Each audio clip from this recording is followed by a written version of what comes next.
Okay, I'm going to start again with. So I just met with the Vice President of El Salvador. I'm grateful for the meeting. The president is out of the country at this time, so I appreciated the chance to talk to the Vice President about the case of Kilmar Abrego Garcia.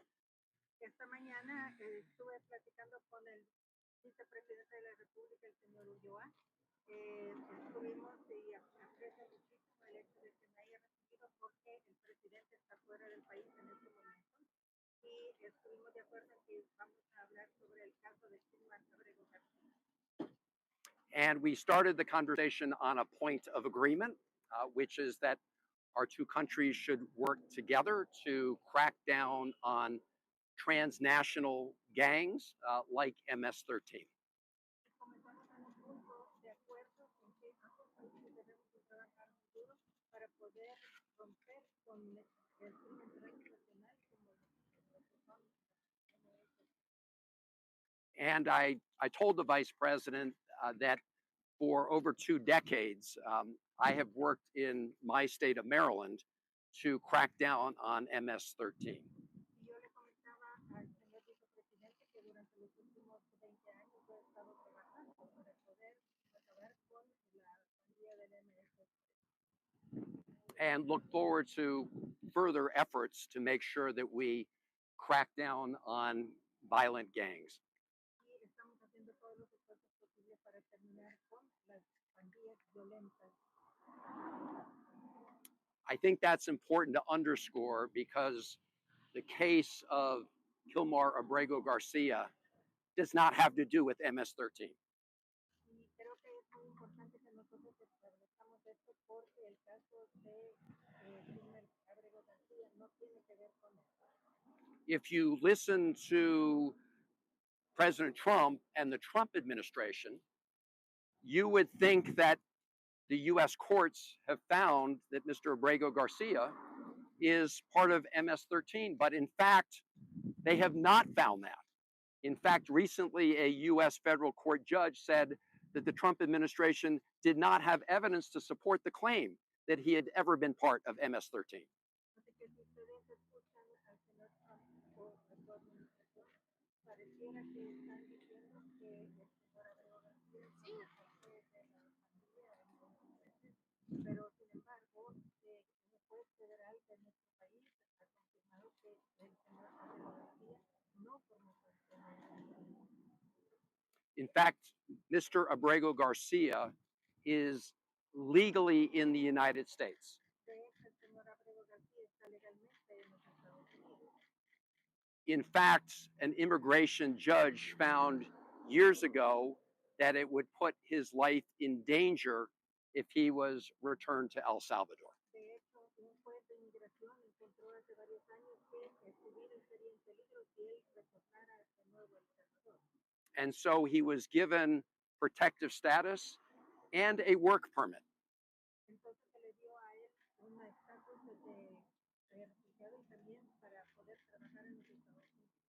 And by the way, that was done during the last Trump administration, the last time President Trump was in office, and they never appealed that decision. Y todo esto sucedió cuando el presidente Trump era presidente anteriormente y nunca apelaron a esta decisión. So I want to emphasize that President Trump and our Attorney General Pam Bondi and the Vice President of the United States are lying when they say that Abrego Garcia has been charged with a crime or is part of MS-13. That is a lie. Así que quiero hacer constar que tanto el presidente como el vicepresidente están mintiendo cuando dicen que Abrego García ha sido acusado de ser miembro de la MS. And this is a lie to cover up what they did. So what did they do?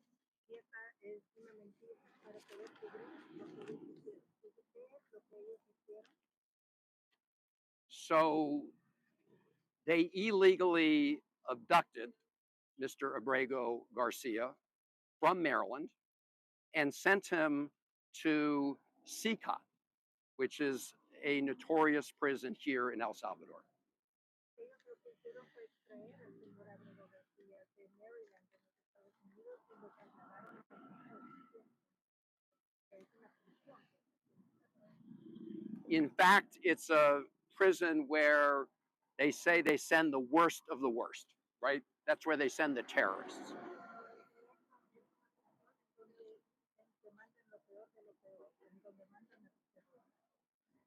Now, the courts of the United States have said there's no evidence to support the charge that he's part of MS-13. So I asked the vice president whether or not El Salvador has any evidence that he's part of MS-13 or has committed a crime.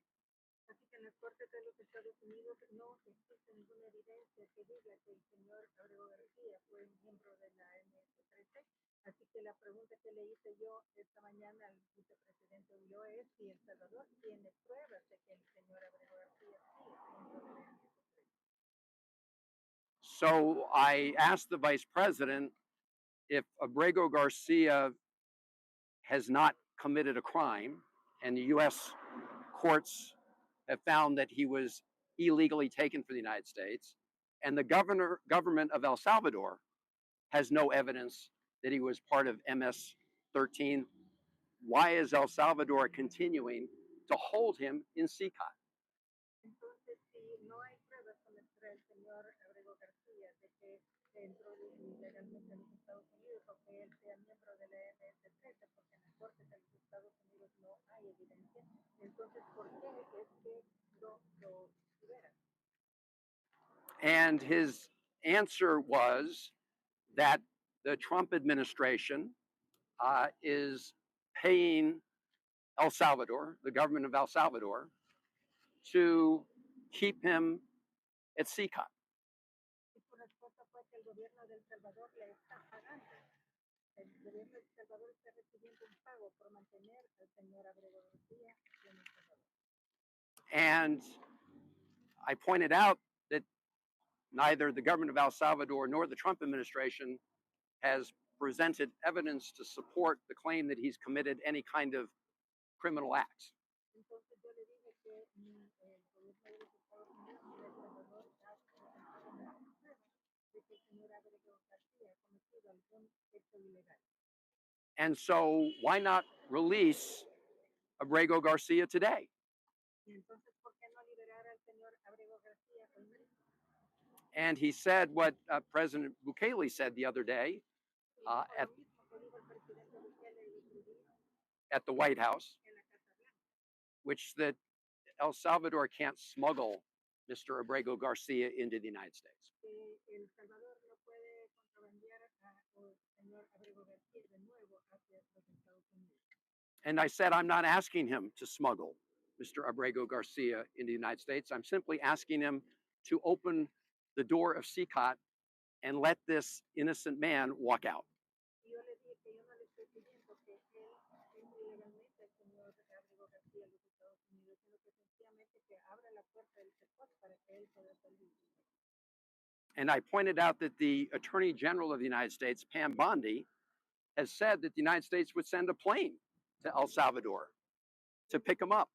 Yo le dije que incluso el señor Bondi, que es el fiscal general de los Estados Unidos, dijo que enviaría un avión para recoger al señor Abrego García. And why did she do that? Because the Supreme Court of the United States, in a ruling of 9-0, has said that the Trump administration has to facilitate his return to the United States.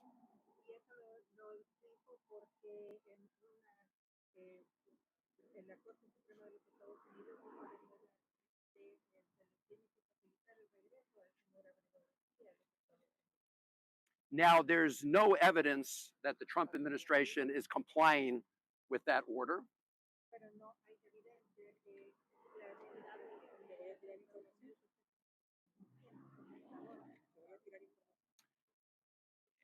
There's no evidence that they're complying with that order. In fact, the United States Embassy here has told me they've received no direction from the Trump administration to help facilitate his release.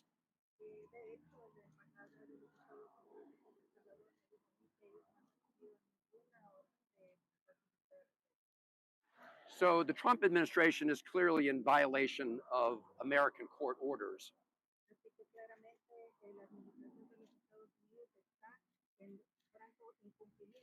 órdenes de los Estados Unidos.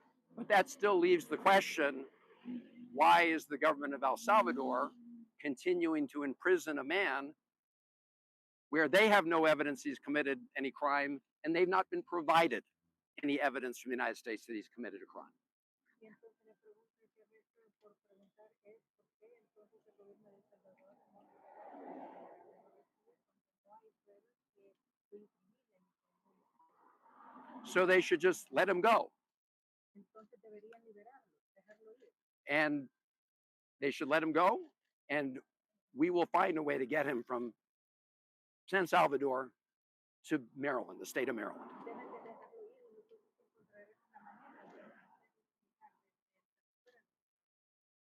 Because I promised his wife Jennifer, porque and yo le prometí a su esposa Jennifer, and his mother and his brother a su madre y a su hermano and their family, y a because toda la familia, he has 3 children. porque él tiene 3 hijos. Some of them have severe disabilities.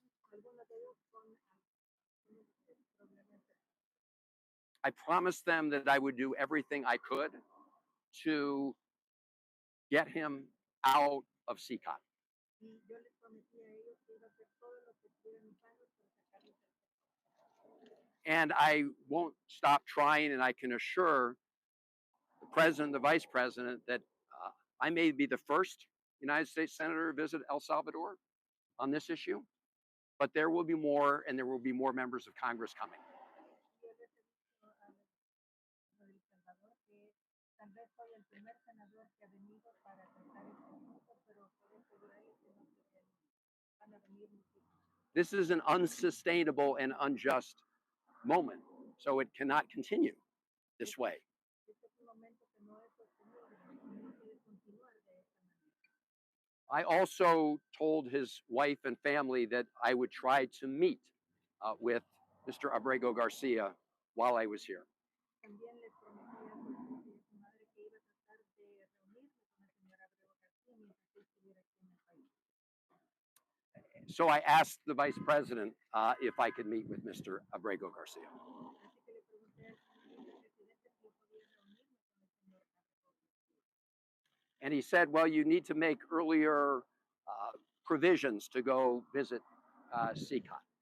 Y él me dijo que había que hacer ciertos arreglos previos para poder entrar a CECOT. I said, I'm not interested at this moment in taking a tour of CECOT. I just want to meet with Mr. Abrego Garcia. Y yo le contesté que yo no estaba interesada en tomar un tour, o sea, dar una vuelta por la ciudad, sino que lo que yo quería era tener una reunión con el señor Abrego García. He said he was not able to make that happen. Y él me dijo que no estaba dentro de sus posibilidades hacer que eso sucediera. I asked, he said he need a little more time. Me dijo que necesitaba más tiempo. I asked him if I came back next week, whether I'd be able to see Mr. Abrego Garcia. Yo le pregunté que si regreso la próxima semana, si entonces sí voy a poder hablar con el señor Abrego García. He said he couldn't promise that either. Y me dijo que eso tampoco lo podía prometer. So I asked him if I could get on the phone, either video phone or just a phone, and talk to Mr. Abrego Garcia. Entonces yo le pregunté que si podía hacerle una llamada telefónica, ya fuera una videollamada o por teléfono con el señor Abrego García. So I could just ask him how he's doing so I could report back to his family. Solamente para saber cómo está y poder reportar nuevamente cómo estaba a su familia. He said he could not arrange that. Y me dijo que no podía hacer arreglos para eso. He said maybe if the American embassy were to ask, maybe that could happen. Me dijo que si tal vez la embajada americana lo pidiera, tal vez entonces podría suceder. So I will certainly ask the American embassy to ask the government of El Salvador to connect us by phone. Así que ciertamente yo voy a hacer esa petición a la embajada de los Estados Unidos para ver si puedo hablar con él por teléfono. I asked him how about his family? How can he talk to his wife so that she can hear his voice? Y también hice la pregunta de que qué puede hacer la familia, su esposa, para poder hablar y que ella escuche su voz. I let him know that the family has requested that. Y le dije que la familia ha solicitado eso. He said he was not sure whether he could make that happen. Y me dijo que no estaba seguro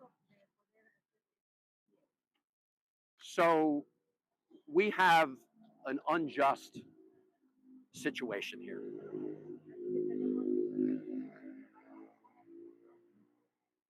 The Trump administration is lying about Abrego Garcia.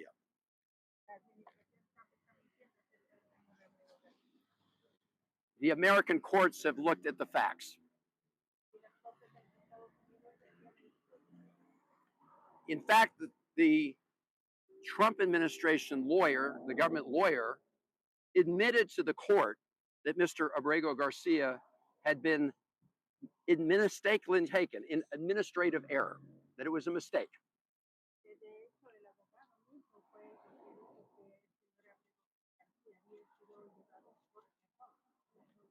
But instead of fixing the problem and addressing that injustice, do you know what the Trump administration did?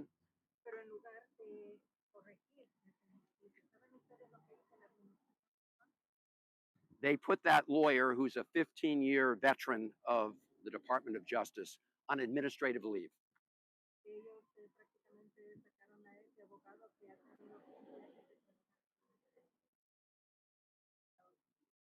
And berated that lawyer who told the truth to the judge.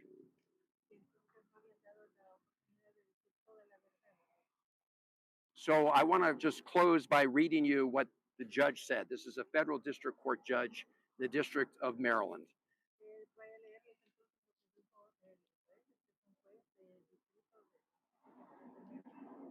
And I'm quoting from Judge Zinnes here. As defendants acknowledge, and the defendants here are the government, or the Trump administration,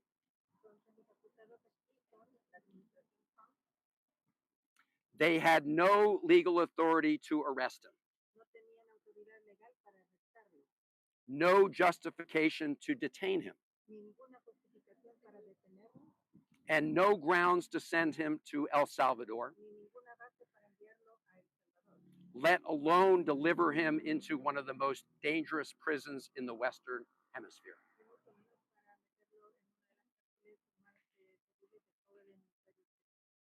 The judge went on to say, and I quote, having confessed grievous error,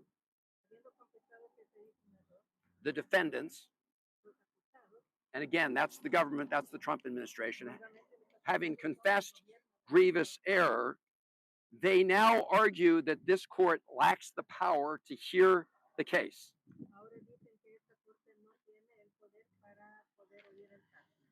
And that they lack the power, the court lacks the power to order Abrego Garcia's return.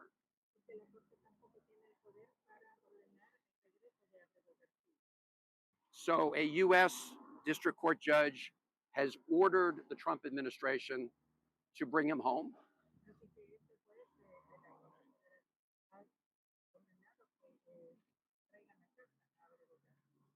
The United States Supreme Court, by 9-0 vote, has ordered the administration to facilitate his return.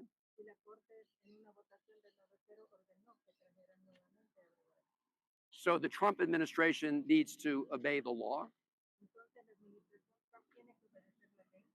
But I'm also asking the government of El Salvador and the president and vice president of El Salvador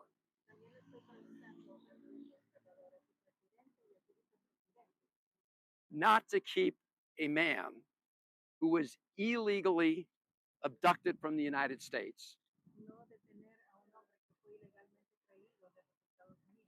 and charged with no crime to remain in CECOT, when as a sovereign country, they have the power to let him go and let him go now.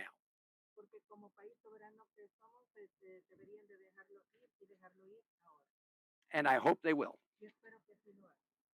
Thank you. Are you concerned whether Mr. Abrego Garcia is still alive? I don't know about his health status. That's exactly why I wanted to meet with him directly. That's why I wanted to talk to him on the phone. That's why I want to arrange a phone call with his wife. I mean, this is a notorious prison. And the family, this is a guy, again, he just got disappeared off the streets of Maryland. He ends up in, I'm sorry. Es por eso que yo estoy pidiendo que necesito verlo con él, porque no sabemos cuál es la condición de García. Sencillamente desapareció de la This is why I wanted to see him. I also want to say to everybody here, you may know, in the state of Maryland, we have a very wonderful, robust Salvadorian population, and they contribute greatly to our state. Senador, es una afrenta del gobierno de Bukele al sistema de justicia de Estados Unidos. No le oigo cuando yo estoy hablando, no puedo oír. ¿Su pregunta cuál es? Es que sí es una afrenta del gobierno de Bukele al sistema de Is it justicia a de Estados Unidos. confrontation from the Bukele administration to the United States of America? Well, I'm asking President Bukele to, okay, I'm asking President Bukele under his authority as president of El Salvador to do the right thing and allow Mr. Abrego Garcia to walk out of a prison, a man who's charged with no crime, convicted of no crime, and who was illegally abducted from the United States. Es por eso que yo le estoy haciendo la petición al presidente Bukele para que le suelte al señor Abrego García, que no fue acusado de ningún crimen, para que pueda salir. Do you maintain any hope that you'll be able to meet with Kilmar? I'm going to keep pressing. You want to? ¿Tiene esperanza de entender al señor Abrego García? I will keep pressing in my remaining time here, and I will keep pressing beyond that if necessary. Última pregunta, por favor, última pregunta. Gestiones después de la reunión que tuvo con el vicepresidente Ulloa va a generar otras gestiones o qué otra estrategia puede desde el Congreso puede generar usted para reunirse y para garantizar las condiciones del señor Kilmar Garcia? What other strategy do you think that you can undertake, or what other activity are you going to undertake to make sure you know that you can have the release of Mr. Abrego Garcia? Well, I will say that as a member of Congress, we'd like to work to have good relations between, you know, the people of the United States and the people of El Salvador. And Congresista de los Estados Unidos quisiera decirles que nosotros nos abogamos por tener unas buenas relaciones On the live stream, the question was, what more can Congress do? and that's why we need to make sure that we keep working to secure justice, because Congress has a very important role to play in the relationship between the United States and the people of El Salvador. Por eso siempre tenemos que trabajar muy duro para que se haga justicia. El Congreso tiene mucho que ver con las relaciones entre los Estados Unidos y El Salvador. And so, you know, for example, the Trump administration is reportedly going to pay the government of El Salvador up to $15 million to house people sent from the United States. 15 million. 15 million. Se ha sabido que el gobierno de El Salvador va a recibir hasta 15 millones de dólares por darle albergue a. And, you know, I don't think there are going to be a lot of members of Congress that will clearly be unwilling to spend money to keep people like Kilmar Garcia in CECOT, because again, he was illegally abducted from the United States and charged with no crime. So why?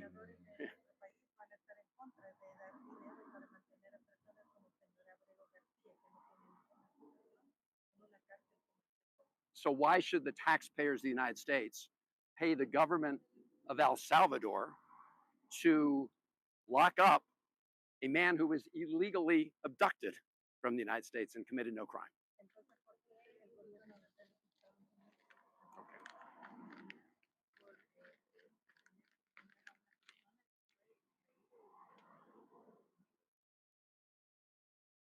Thank you all very much, gracias. Muchas And have gracias. a- Con eso finalizamos.